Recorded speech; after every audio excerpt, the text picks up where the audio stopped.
오늘 하나님 말씀 구약성경 사사기 13장 말씀 되겠습니다. 1절로부터 마지막 절까지를 우리가 교독을 하겠습니다. 이스라엘 자손이 다시 여호와의 목전에 악을 행하였으므로 여호와께서 그들을 40년 동안 블레셋 사람의 손에 넘겨 주시니라.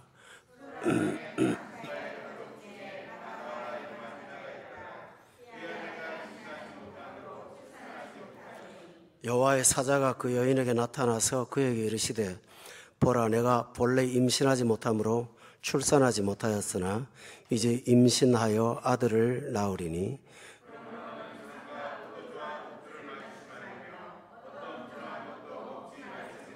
보라, 내가 임신하여 아들을 낳으리니 그의 머리 위에 삭도를 대지 말라. 이 아이는 태에서 나옴으로부터 하나님께 바쳐진 나실인이 됨이라. 그가 블레셋 사람의 손에서 이스라엘을 구원하기 시작하리라 하시니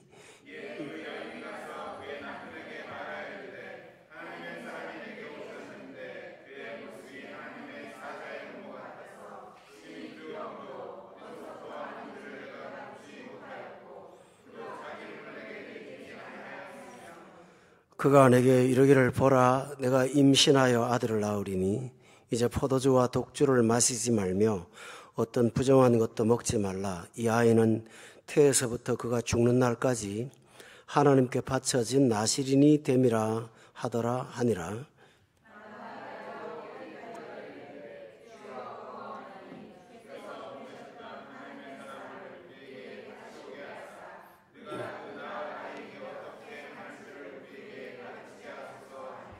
하나님의 마노아의 목소리를 들으시니라. 여인이 밭에 앉았을 때에 하나님의 사자가 다시 그에게 임하였으나 그의 남편 마노아는 함께 있지 아니한지라.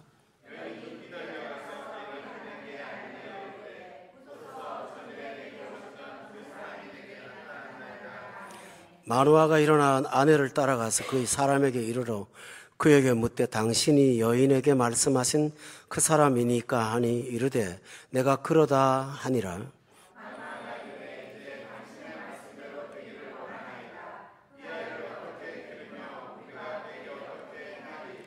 여호와의 사자가 마노아에게 이르되 내가 여인에게 말한 것들을 그가 다 삼가서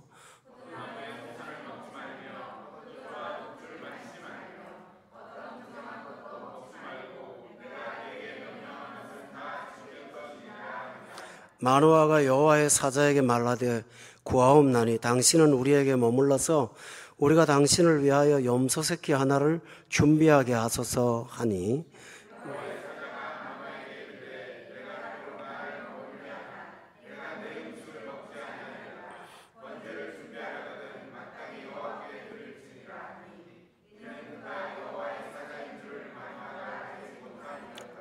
마노아가 또 여호와의 사자에게 말하되 당신의 이름이 무엇이니까 당신의 말씀이 이루어질 때에 우리가 당신을 존귀히 여기리다 하니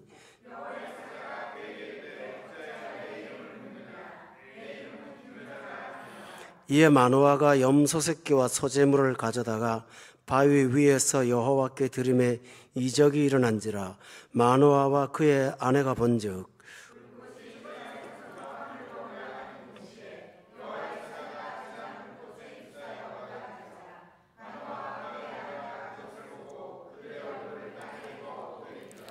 여호와의 사자가 마노아와 그의 아내에게 다시 나타나지 아니하니 마노아가 그제야 그가 여호와의 사자인 줄 알고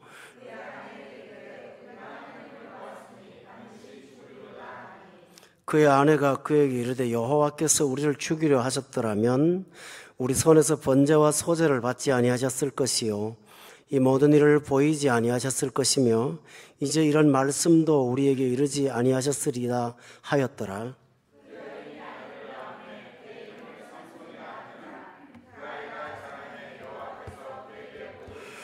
다 같이 읽겠습니다.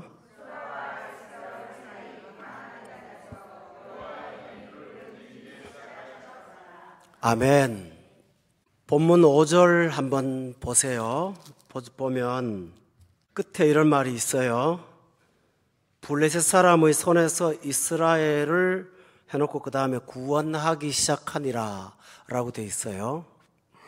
여기서 말하는 구원은 예수 믿고 죄사함 받고 영생 얻는 구원 말하는 건 아니고요. 이것은 어려움에서 건짐받는 구원을 말해요. 성경은 구원에 관한 책이에요. 성경을 다른 용도로 보면 성경의 목적을 제대로 알 수가 없어요. 구원에 관한 책인데 첫째 구원은 우리가 불신자였다가 예수 믿고 구원받는 그 핵심의 구원을 구원이라고 먼저 말해요. 그런데 그 구원을 우리가 여기 앉아 계신 분들 다 받은 줄로 저는 믿습니다. 그런데 그 구원 다음에 두 번째 구원이 있어요. 그것은 뭐냐 하면 우리가 하나님의 사람으로 변화되어 가는 구원을 말해요. 그래서 이것은 성경에서 구원을 두렵고 떨림으로 이루어 가라라고 말씀하세요. 아까 말씀드린 구원은 우리의 공로가 아니고 하나님의 은혜로 구원받은 거예요. 그런데 후자의 구원은 하나님과 인간이 합작을 해서 같이 이루어 나가는 거예요. 따라서 우리의 구원은, 두 번째 구원은 뭐냐 하면 있는 그대로 예수님 앞에 왔다가 점점 예수님 닮아가는 거, 그것을 구원이라고 해요. 우리는 그 구원의 과정에 있다는 사실을 저는 믿습니다. 또 세 번째 구원이 있어요. 세상은 언제나 평탄하지 않아요. 어려운 일도 있고 내 힘으로 감당 못할 일도 생겨요. 그게 외부에서도 오기도 하지만 또 우리 스스로가 만든 문제일 수도 있어요. 그러나 외부에서 오든 우리 스스로가 만들었던 문제이든 공통점이 하나 있는데 문제를 해결할 수 있는 능력은 우리한테 없다라는 거예요. 따라서 그런 일에 하나님의 도원이 필요한 거예요. 도움이 아니라 구원이 필요한 거예요. 그래서 여러분은 이 3종류의 구원 속에서 살아가야 되는 거예요.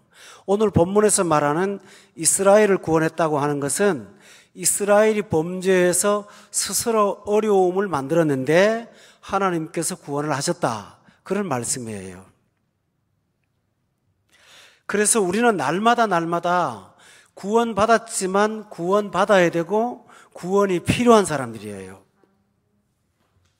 하나님의 구원은 우리를 구원하신 불신자로부터 신자로서의 구원과 같이 하나님의 구원은 언제나 인간의 상상을 초월하고 예기치 못한 곳에서 오기 때문에 우리는 하나님을 제한하지 않고 하나님을 믿고 사는 것이 구원을 바라는 사람의 올바른 자세입니다. 그런데 가끔 하나님께서는 우리를 구원하시기 위해서 환경도 사용하시고 사람도 사용하시고 자연 만물도 사용하시는데요, 특별한 경우에는 하늘에서 내려오는 천사를 쓸 때도 있습니다. 오늘 본문에 보면 여호와의 사자가 나왔다고 되어 있어요. 3절 말씀에 여호와의 사자가 그 여인에게 나타났다라고 되어 있어요. 여기서 사자는 천사를 의미하기도 해요. 또 6절에 보면은 여호와의 사자라는 말을 대신하여 하나님의 사람이 내게 왔다고 되어 있어요. 그런데 그의 모습이 하나님의 사자의 용모와 같아서 두려웠다고 되어 있으니까 또 이것도 천사의 일종이라는 사실을 우리가 알 수 있어요.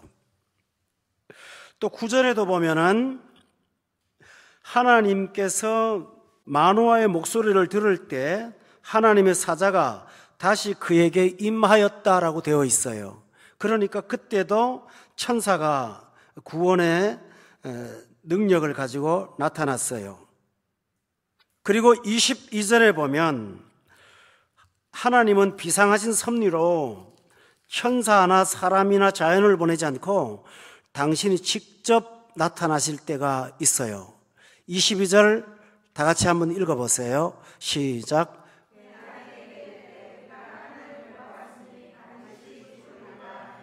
그랬으니까 보면 하나님이 사자의 모양으로 나타나셨다는 사실을 우리가 금방 알 수가 있죠. 또 하나님은 성령을 통해서 우리를 구원하세요. 본문 25절 제일 마지막 절에 한번 보고 또 읽어보세요. 다시 시작. 에스다올 사이 마하네단에서 여호와의 영이 그를 움직이기 시작하셨더라라고 돼 있어요. 여기서 성령은 누구를 가리키는 거예요? 여호와의 영이라고 표현되어 있죠. 따라서 하나님은 하나님이 하실 수 있는 모든 방법을 동원해서 우리를 삶의 위기로부터 구원을 하세요. 그러므로 우리가 하나님을 전적으로 신뢰하고 살다 보면 일어난 문제도 감당하지 못하지만 돌아놓고 보면 하나님이 해결하셨다는 것을 나중에 깨닫게 될 거예요. 그래서 그때 그 사실을 알고 하나님을 찬양하고 기뻐하다가 보면 나중에는 사실을 알기도 전에 먼저 찬양을 할 수가 있게 돼요. 그리고 믿고 감사하고 무슨 일이 있든지 찬송가에 보면 그런 말 있잖아요. 무슨 일을 만나든지 만사 형통하리라. 그렇죠? 그 찬송가가 우리의 가사가 될 수가 있어요. 이게 바로 신자의 믿음이 자꾸 자라가는 거예요. 우리가 여기서 알 사실은 하나님은 굉장히 열심히 일하신다는 사실이에요. 본문의 22절에 보십시오. 하나님은 가만히 계시는 분이 아니세요. 본문 22절에 보면 하나님을 보았다고 하는 말을 보니까 하나님께서 오기도 하셨어요. 그리고 22절에 보니까 죽이기도 하시고 23절에 또 24절에 보면 복 주시기도 하고 25절에 보면 여호와의 영으로 사람을 움직이기도 한다고 하셨죠. 따라서 우리의 눈에는 영이신 하나님이라 하나님이 보이지 않아요. 그렇지만 하나님은 열심으로 활동하세요.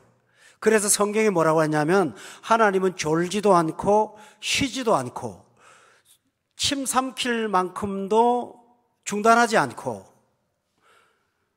또 우리의 눈동자가 깜빡거리는 것 이상으로도 하나님은 우리 삶을 돌보시고 참새가 먹을 것도 공급하시고 들판에 들풀도 입히시는 분이 하나님이라고 말씀하셨어요. 따라서 여러분보다 더 바쁜 분이 하나님이에요. 그래서 성경에 보면 여호와의 성실하심이라는 말이 나오고 하나님의 열심이라는 말이 나와요. 하나님께서 일하시기 때문에 우리가 하나님의 일에 대해서 반응하는 것은 뭐냐 하면 가만히 서서 하나님의 일을 자꾸 보는 거예요. 그게 신앙이에요. 그래서 믿음은 뭘 열심히 많이 하는 것보다는 하나님을 깊이 신뢰하고 하나님이 하는 일을 쳐다보면서 감사하고 기뻐하는 것, 이런 생활을 반복적으로 하는 것이 바로 믿음 생활 잘하는 거예요. 여러분 기억하십니까? 기독교와 타종교의 절대적인 차이가 하나 있어요. 타종교를 한마디로 말해서 행위종교라고 그래요. 뭘 하라고 자꾸 요구해요. 고행을 하라, 금욕을 해라, 뭘 먹지 마라, 어디를 가지 마라, 어떤 색깔을 입지 마라, 전부 하지 말라 금령을 많이 만들어 놓고 그거를 자꾸 지키도록 하곤 해요. 여기 모슬렘만 해도 하루에 5번씩 정규적으로 기도 시간을 갖게 하고 또 성인 남자는 성인 여자와 함께 반드시 메카를 가야 되고 또 돌아야 되고 등등 이런 행위를 강조해요. 불교도 마찬가지고요. 그러나 기독교는 전적으로 행위가 아니라 은혜의 종교예요.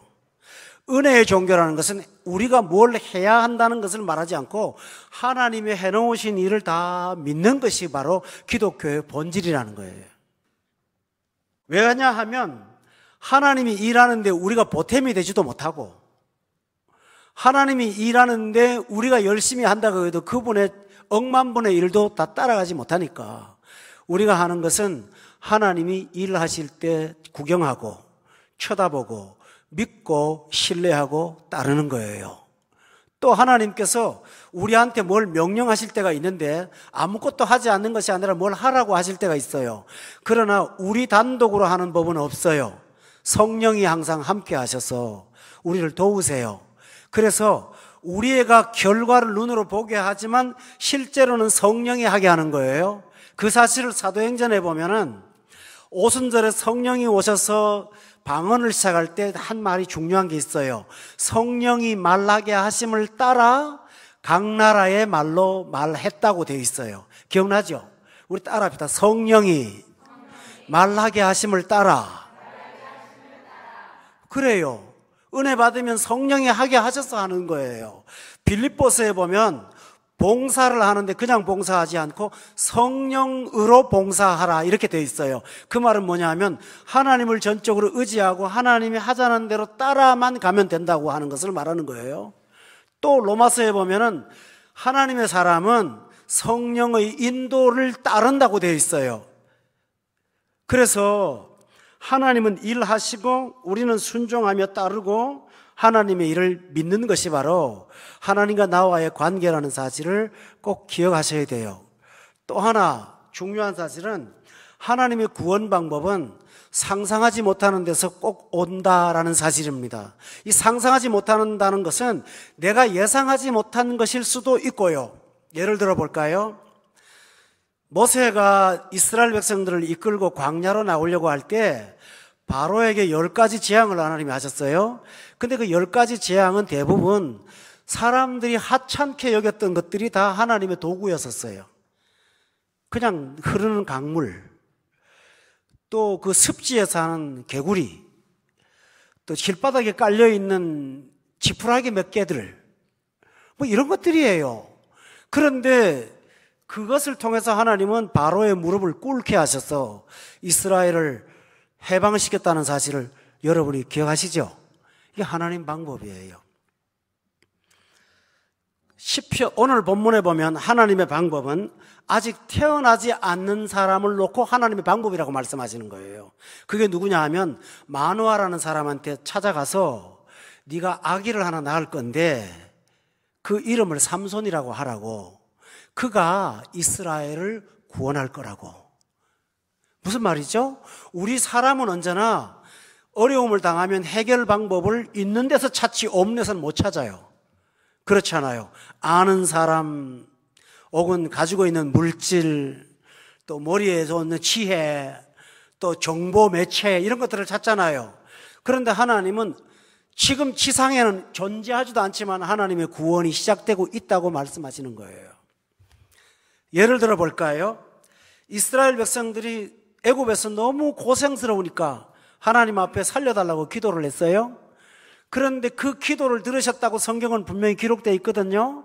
그런데 하나님이 그들 중에 유명한 사람 하나를 뽑아서 쓰지 않았어요. 누구를 썼냐 하면 그 소리를 듣고 한참 후에 나일강에 던져진 모세라는 사람 하나를 하나님이 구별하여 주고 80년 동안 이스라엘 백성들이 고통스럽게 힘든 것을 보시면서도 모세가 성장하기까지 하나님은 기다리셨어요. 그리고 마침내 모세를 통해서 이스라엘을 구원하셨거든요. 제가 오늘 말씀드리는 건 대단히 중요한 거예요. 따라서 우리가 믿음으로 갖고 있다는 사실은 눈에 안 보여도 하나님의 구원이 어딘가 있다는 사실을 믿어야 된다는 거예요. 이스라엘이 블레셋한테 고생을 하는데 하나님은 태어나지 않은 아기를 가지고 말씀하시면서 아까 읽은 거 다시 한번 보도록 하겠습니다. 5절을 한번 보세요. 다 같이 제가 한 말을 아마 기억하면서 읽어보겠어요. 5절 시작.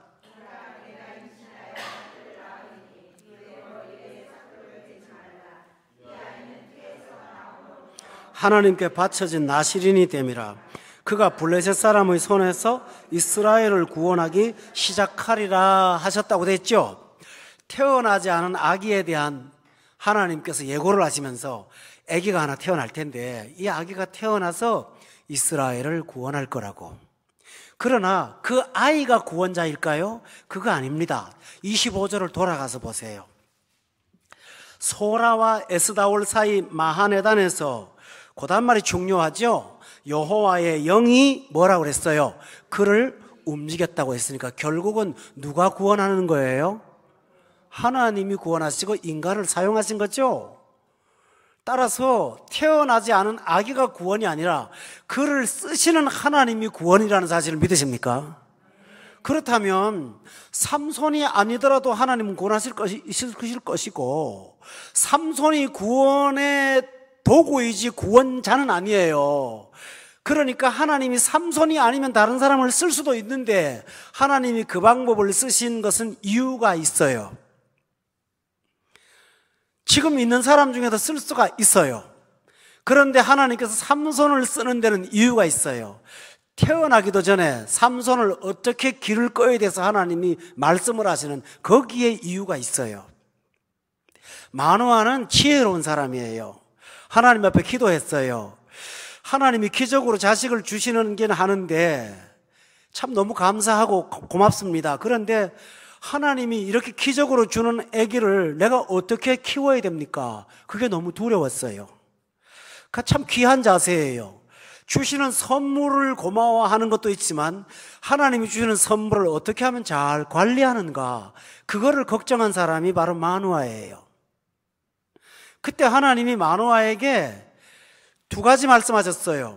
아기가 태어나거들랑 태어나기 전부터 포도주나 독주를 마시지 말고, 또 하나는 아기가 태어나면 머리에 손을 대지 말고 시체나 부정한 것을 만지지 못하도록 하라고 말씀하셨어요. 그러면서 삼손을 통해서 구원할 거라고 말씀하셨거든요. 근데 여러분 잘 들어보세요. 하나님이 왜 하필이면 삼손이고, 왜 머리를 기르게 하고, 왜 독주와 포도주를 삼가고, 왜 시체를 못 만지게 하고 구별되게 살면서 그렇게 사는 사람을 구별하여 정하여서 이름까지 붙이네요. 나실인이라고요. 기억나시죠? 왜 그렇게 말할까요? 거기는 한 가지 목적이 있어요.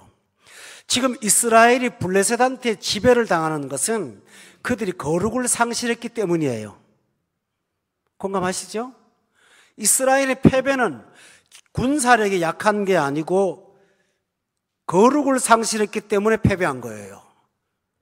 참 중요한 거예요. 도덕성과 윤리를 상실했기 때문에, 하나님 앞에 범죄했기 때문에 잘못을 해서 블레셋한테 망한 거거든요. 따라서 이스라엘 백성들이 블레셋을 이기려면 칼을 더 만드는 거 아니에요. 창을 더 만드는 게 아니에요. 잃어버렸던 거룩을 회복하는 거예요. 그게 바로 이스라엘의 힘이에요. 하나님께서 하나님의 백성은 그렇게 살라고 정해놓았어요. 이스라엘 백성이 40년 동안 광야 생활 끝나고 여리고성에 들어갈 때 길갈이라는 광야의 들판에서 하나님이 갑자기 못 들어가게 하시고 여호수아를 가리켜서 말하기를 여기서 할례를 받으라고 말씀하세요. 그래서 할례 받았어요. 할례 받는 것은 뭐냐면 너희는 거룩한 백성이니 가나안 땅에 들어갈 때 거룩한 자세로 들어가거라 하는 뜻이에요. 여리고 사람들이 쳐다보고 있는데 거룩한 행동을 하기 위해서 할례를 하고 알아서 3일 동안 아무 일도 못하고 있어요. 그때 하나님이 이스라엘한테 가르쳐준 것은 뭐냐 하면 너희의 힘은 거룩에 있다고 하는 거예요. 그래서 가나안은 힘으로 정복하는 것이 아니라 거룩으로 정복하는 것이라고 하나님께서 가르쳐 주신 거예요. 지금 사사시대가 가나안 시대 아닙니까? 왜 그때 정신을 잃어먹었냐는 거예요. 그래서 삼손을 하나님이 하나의 모델링을 해놓고 거룩해야만 힘이 나온다는 것을 보여주므로 이스라엘 백성들도 그렇게 살라고 말씀하신 거예요. 오늘 우리가 생활에서 패배도 하기도 하고 어려움을 당하기도 해요. 때로는 직선으로 갈 걸 돌아가기도 하고 장애물도 많고, 그때마다 여러분이 꼭 점검해야 될 게 있어요. 사업상의 지혜가 부족한 거 차선이에요. 있을 수 있죠. 사람한테 관계 잘못한 거 있을 수 있죠. 차선이에요. 돈이 좀 모자라서 그럴 수 있죠. 그러나 차선이에요. 내가 판단을 잘못한 거 그럴 수 있죠. 그러나 차선이에요. 하나님의 백성들이 여러분의 문제를 해결하려면 우선순위가 뭐냐면 잃어버린 거룩을 회복하는 거예요. 그러면 나머지가 다 풀어지는데요. 필요 부족한 돈 채워놓고 사람 만나고 쫓아다니면서 관계하고 공부도 하고 정보 많이 얻고 조직 구성하고 이것저것 정리하고 다 해도요, 거룩을 상실하면 아무것도 안 돼요. 거룩이 있고 난 다음에 그것은 빛을 발하는 것입니다. 따라서 하나님의 백성들의 삶의 방식, 우리 여러분과 저의 삶의 방식은 다른 데 있지 않아요. 하나님과 관계를 올바르게 가지고 하나님이 기뻐하시는 공의를 행하며 살아가는 사람들이 될 때 우리에게 다시 한번 회복이 올 줄로 저는 믿습니다. 오늘 꼭 기억하십니까? 따라서 합시다. 너희는 먼저 그 나라와 의를 구하라. 믿습니까? 바로 이것이 필요합니다. 오늘 말씀이 여러분에게 평생의 지침이 되기를 바랍니다. 대표적인 예를 하나 드릴게요. 야곱이 아들 12이 있었어요. 딸 하나가 있었어요. 딸이 이름이 디나예요. 이 디나가 세겜 땅에 놀러 갔다가 추장한테 겁탈을 당해요. 그것 때문에 분한 야곱의 아들들이 할례를 받으라고 거짓말 해놓고 그 세겜 사람들을 칼로 죽였어요. 남아있는 세겜 사람들이 이 몇 명 안 되는 야곱 작속들한테 당했다는 생각을 하고 나니까 때를 지어서 아주 몰살을 시키려고 했어요. 그때 야곱이 깨달은 게 뭔지 압니까? 군사력으로는 저 사람들을 이길 수 없다는 거예요. 지금 다른 방식으로 이길 수가 없다. 그래서 그가 자녀들을 모아놓고 우리가 이럴 때가 아니라 지금 시급하게 해결할 게 하나 있다. 우리가 이방 신상을 버리고 피 묻은 옷을 벗어버리고 하나님을 만났던 베델로 다 올라가자. 기억합니까? 거기 가서 하나님을 뵙겠다. 거기 가서 회개하자. 그래서 가서 엎드려서 회개했어요. 그랬더니 하나님께서 그 다음 말이 얼마나 중요한지 압니까? 사방 고울들을 두렵게 하셔서 추격하지 못하게 하셨다라고 되어 있는 거 기억하시죠? 야곱이 거룩을 붙잡았을 때 하나님께서 나머지 문제를 해결해 주셨던 거예요. 여러분이 위기나 어려움을 당하기도 전에 항상 하나님 앞에 거룩을 회복하시는 우리 모두가 될 수 있기를 주의 이름으로 축원합니다. 따라서 삼손의 긴 머리를 쳐다보면 삼손만이 거룩한 것이 아니라 우리도 거룩해야 된다는 것을 하나님께서 보여주셨던 것입니다. 그렇다면 우리도 삼손 역할을 합시다. 우리가 먼저 거룩한 생활을 함으로 그리스도인은 이렇게 살아야 된다는 것을 통해서 바깥에 있는 그리스도인들한테 좀 모델링이 되셔서 그들한테 양심의 불편함을 느끼더라도 우리가 그렇게 살아서 이 세상을 개혁하는 하나의 동기들이 꼭 되신다면 하나님께서 우리 교회를 참 기뻐하실 것을 저는 믿어요. 이게 하나님 아는 일이에요. 그런데 여러분이 꼭 기억하실 일이 있어요. 구약 성경에 나실인이라고 하는 것은 하나님께 구별돼서 바쳐진 사람이거든요. 근데 나실인이요, 두 가지 종류가 있어요. 하나는 언제부터 언제까지 나실인, 기간을 정해놔요. 99%가 그거예요. 하나님이 언제부터 언제까지 나실인으로 살아라 이렇게 말씀하세요. 그런데 삼손에게는 하나님께서 7절에 한번 보세요. 7절에 보면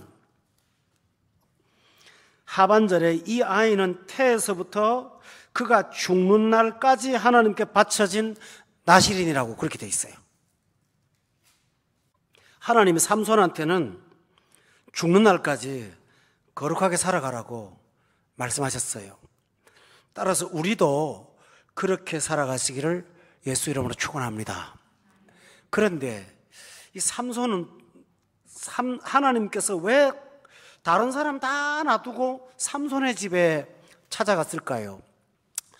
어제 남자반 성경 공부를 하는데 우리 주일날 교회는 안 나오지만 성경 공부에 나오는 임채진 씨라고 하는 분이 한 분 계세요. 이분이요, 이런 질문을 하셨어요. 모세 공부를 하는데 어제 왜 하나님은 다른 사람은 다 안 만나시면서 모세는 불꽃 가운데 유별나게 만나셨냐? 하나님께서 중요한 사람과 중요하지 않은 사람을 구별하시는 건가? 하고 저한테 물었어요. 여러분 같으면 어떻게 대답하실래요? 저는 그랬죠. 하나님 앞에 중요치 않은 사람은 아무도 없다고. 그런데 하나님께서 모세를 특별히 찾아간 이유가 있다고. 모세를 통해서 이스라엘을 구원하기 위하여 찾아가셨으니 모세 한 사람은 대표자일 뿐이라고. 저는 그 말은 구체적으로 못했지만 여러분 기억하십니까? 바로 그거예요. 그런데 하나님께서 왜 마노아의 집에 굳이 찾아가셔서 삼손을 낳게 하겠다고 말씀하셨을까요? 두 가지 이유가 있어요. 첫째로는 마노아의 집에는 자식이 없어요. 자식이 없는 집이니까 하나님이 자식을 주겠다고 간 게 아니고, 성경을 잘 보셔야 돼요. 자식이 없는 집을 택하신 까닭이 있어요. 구원은 기적으로 된다, 하나님의 은혜로 된다는 사실을 보여주려고 자식이 없어서 고생하는 나이든 마노아의 집에 가서 아기를 낳게 하셨던 거예요. 따라서 이스라엘 백성들이 삼손의 탄생을 보면서 아, 저거야말로 하나님이 보낸 구원이구나 하는 것을 깨닫게 하시려고 한 거였어요. 우리가 생활을 하다 보면 하나님께서 우리 삶에 부족하고 해결이 안 되는 부분들을 갑자기 해결하실 때가 있거든요. 그때 여러분이 깨달을 사실은 아, 내 인생은 하나님이 이끌고 있구나 하는 것을 깨닫는 거예요. 그래서 우리가 우리 생활 가운데 다른 사람보다 부족하고 또 해결 안 되는 어떤 부분이 있을 수 있거든요. 그런데 그것을 신자들은 다른 사람보다 못한 걸로 여기면 안 돼요. 어떻게 여기게 되냐면 하나님이 개입하실 통로다, 이렇게 보시길 바랍니다. 하나님이 이 부분을 통해서 개입하실 거라는 거예요. 내 힘으로 안 되는 내 영역에 어떤 부분이 있을 거예요. 해도 안 되는 거 있잖아요. 그때는 하나님을 기다리세요. 그러면 하나님은 그 통로를 통해서 내가 너의 삶을 지키고 있다는 사실을 아마 보여주실 줄로 저는 믿습니다. 이게 하나님 아는 은혜입니다. 따라서 예수 믿는 사람들은 생활에 결핍이 있을 때마다 그거 갖고 낙담하거나 절망하거나 불행해서는 안 되는 거예요. 오히려 하나님이 이 일을 통해서 어떻게 하실까 하고 기다려보시기를 주의 이름으로 축원합니다. 또 하나는 마노아에게 좋은 점이 있었어요. 본문 6절에 한번, 8절에 한번 보세요. 13장 8절에 보면 한번 다 같이 읽어보세요. 시작.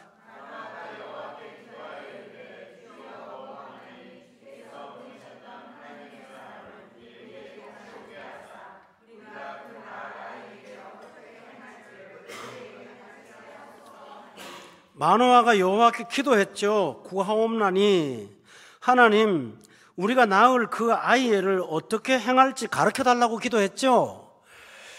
여러분이 평소에 성경을 읽을 때는 이런 이야기는 누구나 할 수 있는 거잖아요. 그죠? 우리 기도할 때 하잖아요. 그런데 그 시대에는 이런 질문 자체가 굉장히 특이했어요. 밤하늘의 유성 같은 질문이에요. 왠지 압니까? 사사기 제일 끝장의 끝절을 보시면 알아요. 한번 찾아보세요. 사사기 21장의 25절이에요. 여러분도 저하고 읽었죠? 근데 그걸 한번 같이 읽어봐요.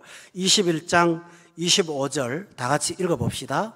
시작. 그때에 이스라엘에 왕이 없으므로 사람이 각기 자기의 소견에 옳은 대로 행하였더라. 여러분, 마노아와 비교할 때 무엇이 다릅니까? 마노아는 자기 소견에 옳은 대로를 근거하지 않았어요. 그는 하나님께 모르면 물었어요. 기도했어요. 하나님, 이 아이한테 뭘 가르쳐야 됩니까? 물었어요. 마노아에게 좋은 점이 뭐죠? 자식을 하나님이 안 주면 안 주는 대로 있었어요. 그때 당시 풍습이 뭐예요? 자식 없으면 첩을 드렸어요. 기도원도 그랬잖아요. 입다도 그랬고 입산도 그랬고. 나중에 레위기 뒤에 보면요, 이 사사기 뒤에 보면 레위 제사장이 첩을 가지고 나중에 문제가 있다 사사기가 끝날 정도로 그 시대는 첩이 보편화되어 있었어요. 일부 다처제가. 그러나 마노아는 하나님이 안 주면 안 주는 대로 살았어요. 이게 참 중요한 거예요.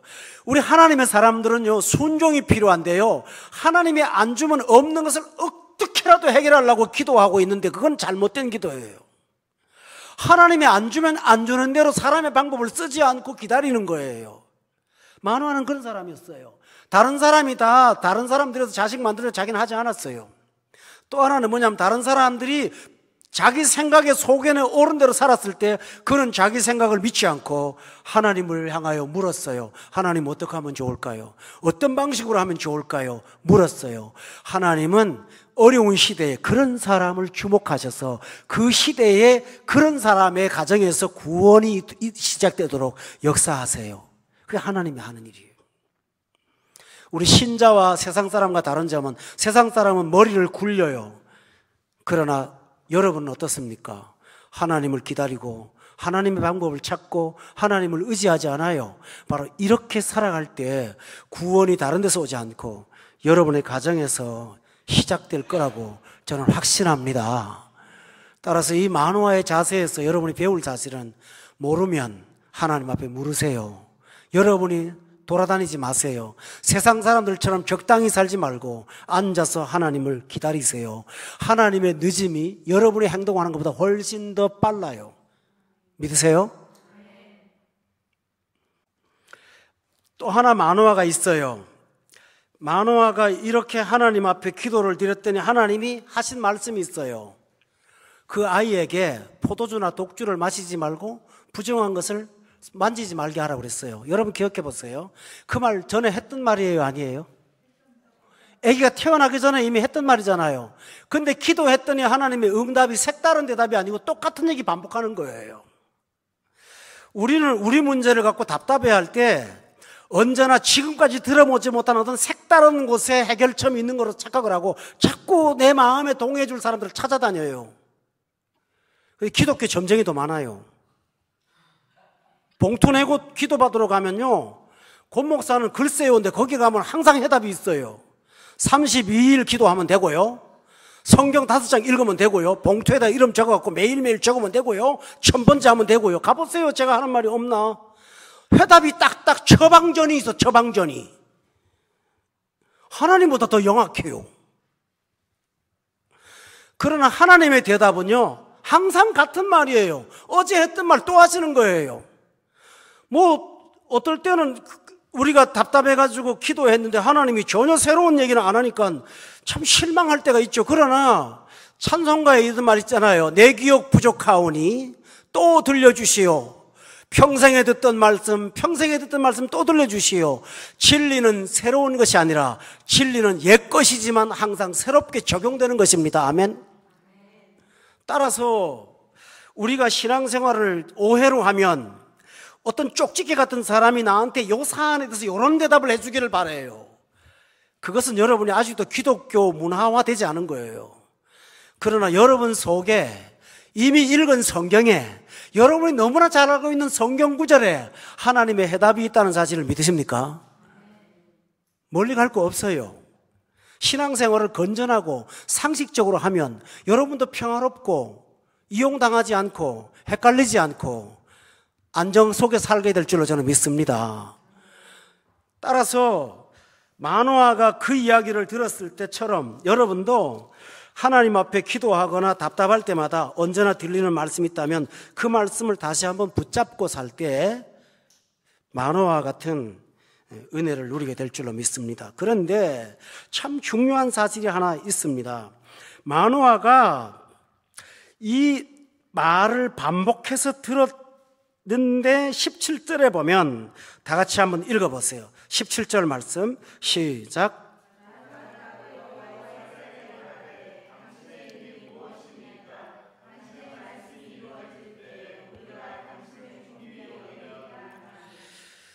마노아가 물어요. 당신의 말씀이, 당신의 이름은 도대체 뭡니까? 똑같은 말을 대답하시는 하나님 앞에 그가 물어요. 그때 18절에 보면 한 번 더 읽어봅시다. 시작. 여호와의 사자가 그에게 이르되 어찌하여 내 이름을 묻느냐? 기묘자나 하니라. 참 기가 막힌 말을 하죠. 하나님의 두 번째 대답이에요. 애를 어떻게 기를까요? 했더니 전에 했던 말 또 하셨잖아요. 두 번째 질문에 대해서 하나님이 대답하기를 나는 예측을 못하는 사람이다 이러고 말하세요. 기묘자다. 이 말은 무슨 말일까요? 하나님이 어떻게 하실까 방법론을 너무 생각하지 말라는 거예요. 우리가 하는 일은 기다리는 것뿐이지 하나님이 이 일을 이렇게 할 건가, A 코스로 할 건가, B 코스로 할 건가, 그건 우리 소관이 아니라는 거예요. 내 이름 기묘자야. 네가 생각하지 못하는 방식도 있으니까 그냥 믿어. 하나님이 그렇게 말씀하셨어요. 우리는 신앙생활하면서 요 사안에 대해서 정확한 요 사안에 대한 해답을 따로 얻기를 바라는 오해가 있고요. 또 하나는 내가 이렇게 물으면 하나님이 너무너무 시원하게 말해줄 것처럼 생각해요. 그래서 답답해합니다. 그러나 하나님의 대답은 나는 기묘자야. 기이해. 그냥 기다려 라고 말합니다. 지지난 주일날 갑자기 뭐 뻥 하다가 이경수 집사님이 나와서 말씀을 몇 마디 하는데 화면에 갑자기 딸이 나타나는 거예요. 그리고 그다음부터는 이경수 집사님 말을 못 들었어. 막 그거 쳐다보느라고. 와, 나 생일 선물 평생에 그렇게 좋게 받아 먹었으면 나중에 환갑할 때도 그렇게 좀 해주세요. 와, 정말 기뻤어요. 야, 그래서 이렇게 숨겼다가 이렇게 그때 가서 말해주는구나. 근데 오늘 갑자기 생각나네요. 하나님도 우리에게 깜짝 쇼를 하세요. 깜짝 놀라게 하세요. 하나님은 정말 하나님이야. 멋진 하나님이야. 돌아다니면서 하루 종일 하나님은 하나님이야. 하나님은 하나님이야. 그러고 말하고 싶게 하시는 하나님. 여러분, 하루하루 살다가 그런 경험하면서 하는 게 얼마나 기쁘고 좋아요. 그래서 하나님은 당신을 향하여 기묘자라 그랬는데 참 마노아의 자세가 멋있어요. 마노아가 이 말을 듣고 실망을 하고 집에 돌아가서 시무룩하게 있지 않고요. 하나님 앞에 너무 감사해서 예배를 드리기 시작해요. 본문에 보세요. 19절에 다 같이 한번 읽어보세요. 19절 시작.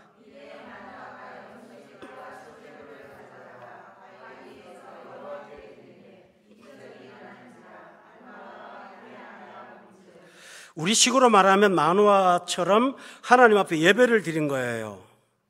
그런데 잘 보세요. 이적이 일어났다고 그랬죠? 그 이적이 뭐냐면 20절에 불꽃이 제단에서부터 하늘로 올라가는 동시에 여호와의 사자가 제단 불꽃에 휩싸여 올라가는, 다시 말하면 하나님의 임재를 예배를 통해서 경험한 거예요. 교우 여러분, 오늘 마노아의 삶을 보면 굉장히 평범하지요?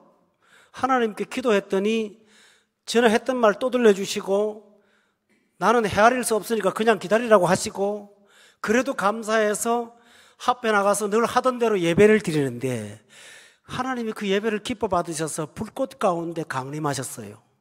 임재하셨어요. 우리 신자의 삶이 이거거든요. 직장생활 하다 바빠요. 집안일도 바빠요. 특별한 응답도 없어요. 그렇지만 예배 시간 돼서 가방 싸서 세수하고 열심히 교회 와요. 와서 앉았다가 은혜 받고 돌아가요. 그런데 하나님이 그 사실을 얼마나 기뻐하시는지 몰라요.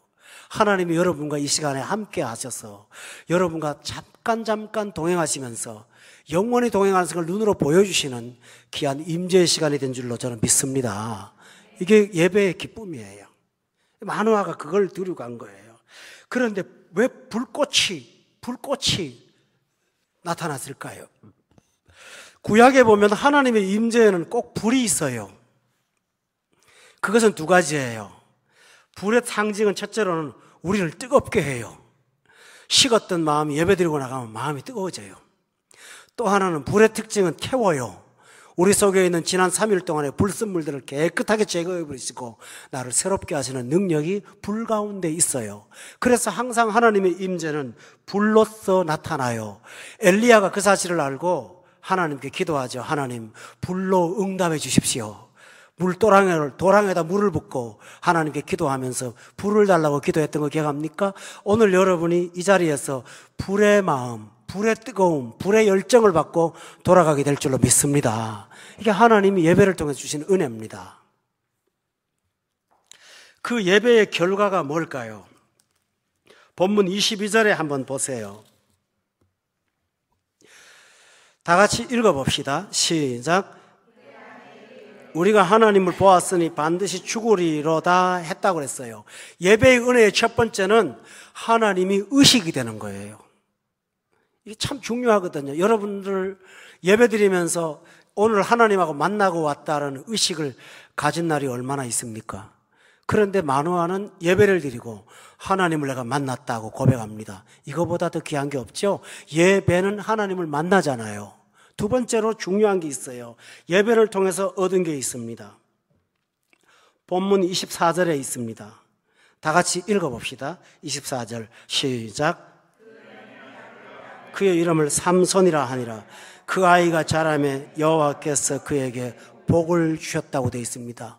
예배 드리고 났더니 하나님께서 그 아이가 자라면서 복받게 해 주신 것입니다. 아멘.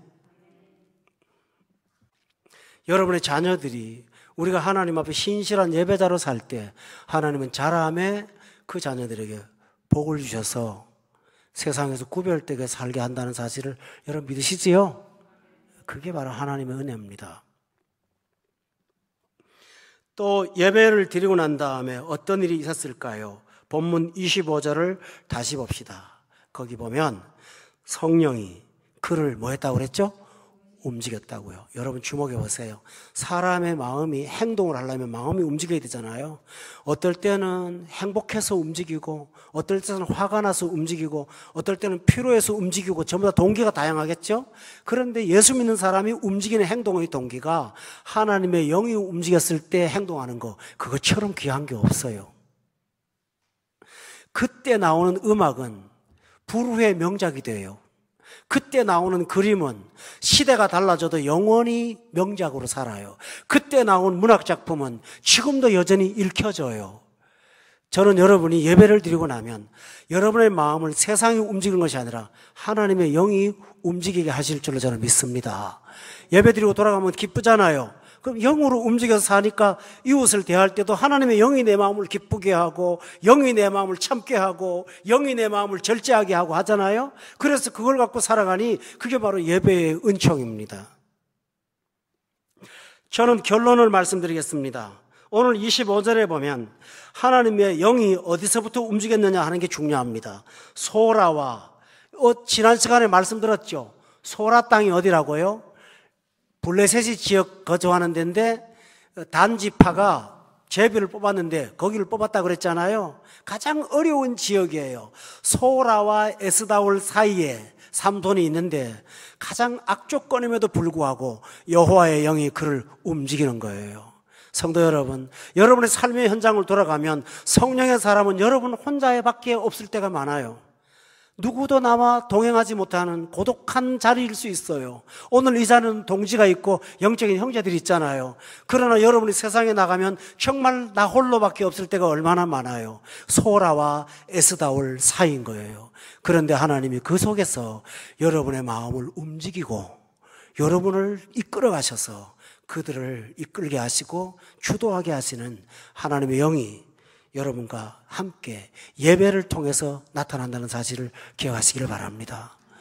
오늘 이 말씀을 꼭 기억하면서 마노아의 신실함과 하나님이 거룩을 요구하셨던 그 사실을 우리에게 적용함으로 생활에서 날마다 승리가 있기를 예수 이름으로 축원합니다. 기도드리겠습니다. 거룩하신 하나님 아버지, 저희가 세상에서 이기고 살 수 있는 방법을 가르쳐 주셔서 감사합니다. 하나님, 저희가 거룩하게 살겠습니다. 구별되게 살겠습니다. 먼저 그 나라와 그 의를 구하고 살겠습니다. 그래서 하나님을 기쁘게 해드리기를 원합니다.